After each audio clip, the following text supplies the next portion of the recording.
ගරුතර මහා සංඝරත්නයන් අවසරයි.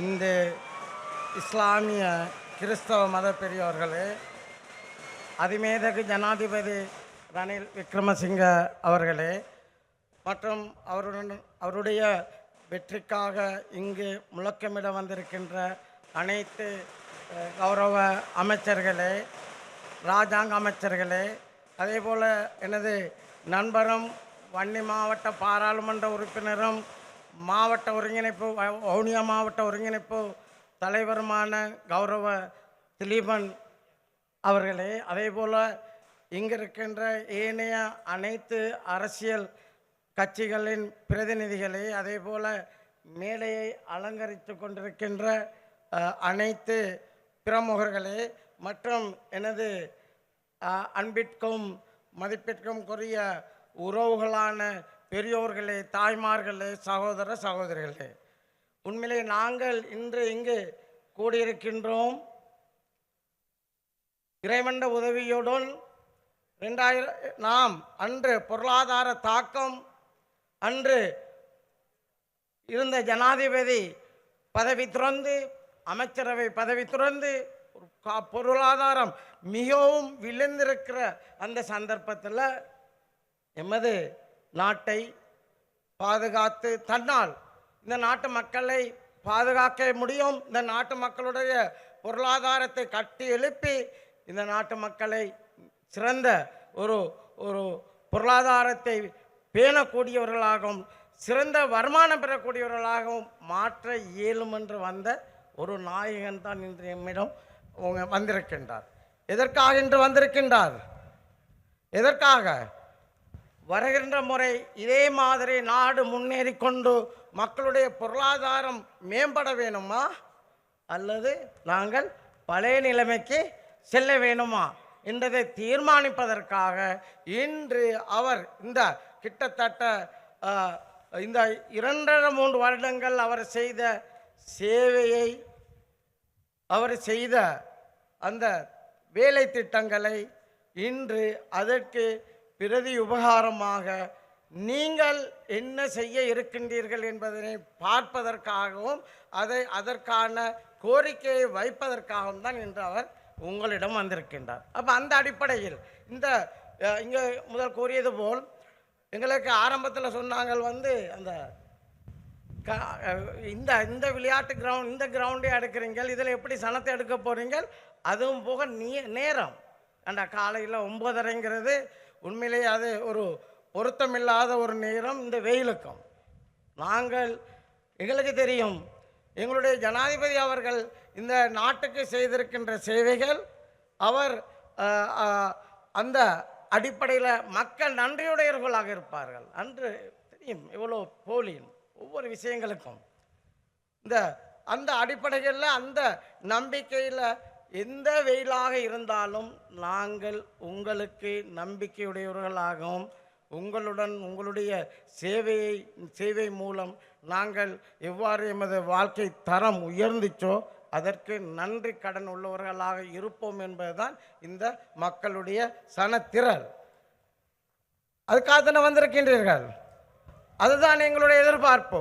நாங்கள் அந்த அடிப்படையில் இப்போ உங்களுக்கு தெரியும், கடந்த காலங்களில் நாங்கள் பலர் பல மாதிரி கேட்கின்றார்கள், ஏன் நீங்கள் இந்த ஜனாதிபதி அவர்களை ஆதரிக்கின்றீர்கள் என்று. நாங்கள் கூறுகின்றோம், அன்று பாராளுமன்றத்தால் ஜனாதிபதி அவர்களை தெரிவு செய்யும் பொழுது இந்த மாவட்டங்களிலிருந்து பல பிரச்சனைகள், எமது வவுனியா, மன்னார், முல்லைத்தீவு மாவட்டத்திலிருந்த புத்திஜீவிகள் என்ன சொன்னார்கள், மக்களால் நிராகரிக்கப்பட்ட இந்த ஜனாதிபதியாக நீங்கள் வந்த ஜனாதிபதி என்ன செய்வார்கள் என்று நாங்கள் நம்பினோம். எங்களுக்கு அந்த நேரம் தெரியும், சில மக்கள்கள் அந்த நேரம் பொய் வாக்குறுதிகள் பல வகைகளான அந்த தேர்தல் பிரச்சாரங்களில் மக்கள் மயங்கி அந்த அந்த அந்த உரிய அந்தஸ்துகளை எமது ஜனாதிபதி கொடுக்காததுக்கு அவருக்குரிய இந்த நாட்டை உயர்த்த, நாட்டுடைய பொருளாதாரத்தை கட்டி எழுப்பக்கூடிய அவர் என்ற முறையில் நாங்கள் துணிந்து ஆதரித்தோம். ஆதரித்ததுக்கு பிறகு நான் ஜனாதிபதி உங்களுக்கு தான் போட்டேன், நான் உங்களுக்கு தான் போட்டேன், நான் உங்களுக்கு தான் போட்டுண்டு எல்லாரும் ஜனாதிபதிகிட்ட போனார்கள். ஏன்னா எங்களோட ஜனாதிபதி அவர்களும் எல்லாரையும் நம்பக்கூடியவர். எல்லாரையுமே எங்களோட ஜனாதிபதியில் இருக்கிற ஒரு பெரிய பிரச்சனையே அதுதான். நாங்கள் பல முறை சொன்னோம், அரசியல் அனாதாயக்கப்பட்டவங்கெல்லாம் இன்றைக்கி அவங்களுக்கும் இந்த பாவம் பார்த்து நிதிகளை வழங்கி இன்றைக்கு அவர்களை உயர்த்தி இன்றைக்கு இந்த ஜனாதிபதி சொல்கிறாங்க சிலர், இந்த ஜனாதிபதி அவர்கள் இந்த போட்டியில் இல்லையாம். இது மீடியா கான்ஃபரன்ஸ் வச்சு பொய்யான புழுகலான இந்த புள்ளி விவரங்கள், சரியான புள்ளி விவரங்கள் எமது ஜனாதிபதி அவர்கள் பாரிய ஒரு வெற்றியை பெறுவார்கள். அது அநேகமாக இங்கே இருக்கின்ற உங்களுக்கு தெரியும் எவ்வாறு என்னென்னலாம் சொல்லலாம். சொன்னாலும் எமது ஜனாதிபதி அவர்கள் நான் சொல்கிற மாதிரி அவர்கள் இந்த ஏன் நாங்கள் குறிப்பாக உங்களுக்கு இன்னும் மேலும் மேலும் விளக்கப்படுத்துகின்றால் நாங்கள் குறிப்பாக ஏன் இந்த ஜனாதிபதி அவர்களுடன் அவரை மீண்டும் இந்த நிலைக்கு கொண்டு நாங்கள் அவரை வெற்றி பெற வைக்க, இந்த கேஸ் சிலிண்டர் சின்னத்துக்கு வாக்களித்து வெற்றி பெற வைக்க வேண்டும் என்றால் நாங்கள் உண்மையிலே அந்த போராட்ட காலங்களில் எரிவாயு வரிசை, எரிபொருள் வரிசை, மின்சார தட்டுப்பாடு, அத்தியாவசிய மருந்துகளுக்கு தட்டுப்பாடு, பாரிய கடன் சுமை, பொருளாதார வீழ்ச்சி, தட்டுப்பாடில் உரமே இல்லை, அவ்வாறு நிலைமைகள். அதே போல் அதுகளை எல்லாத்தையும் 2 வருடங்களில் சாதித்து காட்டியிருக்கின்றார். அதே போல் சர்வதேசமே ஏற்றுக்கொள்ளக்கூடிய இந்த உலகத்தில் இருக்கக்கூடிய ஒரு ராஜதந்திரி, அதே போல் ஒரு முதிர்ச்சி பெற்ற ஒரு அரசியல் தலைவர், அதே போல் அனைத்து மக்களுடைய முஸ்லீம், தமிழ், அதே போல் சிங்கள மக்களின் நம்பிக்கைக்குரிய தலைவர், மக்கள் வரிசையும் வழிகளையும் நன்கு உணர்ந்தவர், அதே போல் சரியான தருணத்தில்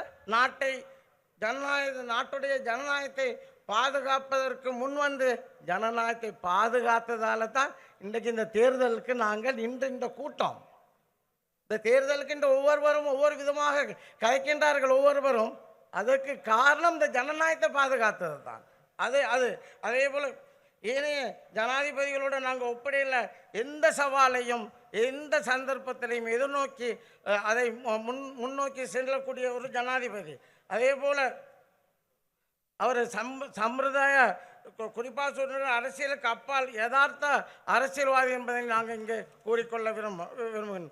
அதே போல் இதை எல்லாத்தையும் நாங்கள் கூறினாலும் ஜனாதிபதி அவர்களை மீண்டும் ஒருமுறை இந்த மாதம் 21ஆம் தேதி நாங்கள் ஜனாதிபதி ஆக்குவதற்கு அவருக்கு வாக்களிக்க வேண்டும். இதில் குறிப்பாக எமது மாவட்டங்களில் உள்ளது, குறிப்பாக வவுனியா, மன்னார், முல்லைத்தீவு மாவட்டங்களில் உள்ள எமது உறவுகள் எப்போவுமே வாக்களிக்கிற வீதம் குறைவு. இந்த முறை நாங்கள் அதை இல்லாமல் வாக்களிக்கிற வீதத்தை கூட்டணும். நீங்கள் செய்ய வேண்டியது உங்களுடைய அயலவர்கள், உங்களுடைய உறவுகள், உங்களுடைய நண்பர்கள், அதே போல் கிராமமாக சென்று உங்களுக்கு எங்கெங்கெல்லாம் உறவுகள் இருக்கின்றார்களோ, நண்பர்கள் இருக்கின்றார்களோ அவர்களுக்கு சொல்லணும், நாட்டு நன்மை, எதிர்கால சமூகத்தின் நன்மை, எதிர்கால பிள்ளைகளுடைய நன்மையை கருதி அதாவது கேஸ் சிலிண்டர் சின்னத்துக்கு வாக்களித்து எமது ஜனாதிபதி ரணில் விக்ரமசிங்க அவர்களை மீண்டும் ஜனாதிபதியாக்கி நாங்கள் ஆக்க வேண்டும் என்று நீங்கள் கூறுங்கள். இன்று சில இடங்களில் அது ஒரு குழப்பமான நிலைமைகள், அதை மாற்றுறதுக்கு நீங்கள் தான் கிராமங்கள் அந்த வேலைகளை நாங்கள் செய்து கொண்டிருக்கின்றோம். இறைவன் உதவியோட முழுக்க உங்களை நம்பித்தான், உங்களுடைய ஆதரவு இங்கே இருக்கின்ற நீங்கள் தான் எங்களோட பலம். அந்த பலத்தை நம்பி தான் நாங்கள் ஜனாதிபதிக்கு சொல்கின்றோம், இன்ஷா அல்லா இந்த முறை நாங்கள் வன்னி மாவட்டத்தை கட்டாயம் ஜனாதிபதி அவர்களுக்கு வெற்றி பெற்று கொடுப்போம் என்பதை நாங்கள் சொல்கின்றோம். யாரை நம்பி? உங்களை நம்பி. நாங்கள் இந்த விதமாக அதே போல் பல விஷயங்கள் நாங்கள் ஜனாதிபதி அவர்கள் தொடர்ச்சியாக அவற்றை கேட்டுக்கிட்டு இருக்கின்றோம். கடந்த யுத்தத்துக்கு பிறகு சரியான திட்டமிட்ட அடிப்படைகளில் மீள்குடியேற்றம் புனர்வாழ்வு அளிக்கப்படவில்லை. அதே போல் இங்கு கூறியது போல் இந்த ஜனாதிபதி அவர்கள் வந்ததுக்கு பிறகுதான் பெருந்தொகையான வன இலாக்கா காணிகள் விடுவிக்கப்பட்டதோட அந்த இன்னும் பல காணிகள் விடுவிக்கக்கூடிய ஏற்பாடுகளை செய்து கொண்டிருக்கின்றோம். இதற்கு முதல் நான் 2 ஜனாதிபதி அவர்களுடன் இருந்திருக்கின்றேன். ஆனால் தொடர்ச்சியாக பேசினதுக்கு எங்களுடைய மக்களுடைய பிரச்சனைகளுக்கு தீர்வு வரவில்லை. அதே போல் விவசாயத்துறையில் நவீன முறைகளில் சில ஏற்பாடுகளை செய்து நான் அதோடைய இராஜாங்க அமைச்சருங்கிற முறையில் எனக்கு தெரியும். இந்த நேரமும் எமது விவசாயிகள் எமது விவசாய பெருங்கொண்ட மக்கள் மேலே மிகவும் அன்புடைய ஜனாதிபதி அவர்கள் இந்த நேரமும் நவீன விவசாய முறைகளை ஏற்பாடுகள், அதே போல் ஒவ்வொரு அந்த செயல்பாடுகள் தான் அவர்களுடைய முதல் அந்த எண்ணமே அதுதான். அந்த அடிப்படைகளில் நாட்டுக்கு சால சிறந்த ஒரு ஜனாதிபதி என்ற அடிப்படைகளில் அவரை மீண்டும் நாங்கள் ஜனாதிபதி ஆக்குவோமா?